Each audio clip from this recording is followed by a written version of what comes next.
Mga kapatid, ang homilya po ngayong araw ng linggo pong ito ay hango po sa babasahin kong ito. Marcos, Kapitulo 4, versikulo 26 hanggang 34.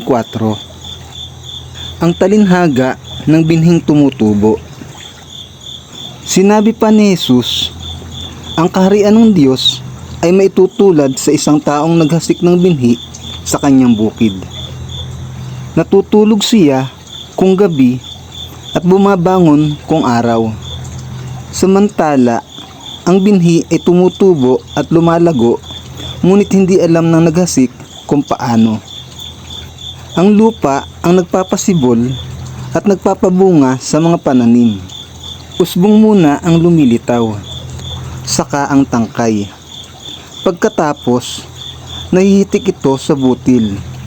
Kapag hinug na ang mga butil, agad niya itong ipagagapas, sapagkat panahon na para ito'y anihin. Ang talinhaga ng butil ng mustasa. Saan pa natin maihahambing ang kaharian ng Diyos? Anong talinhaga ang gagamitin natin upang mailarawan ito?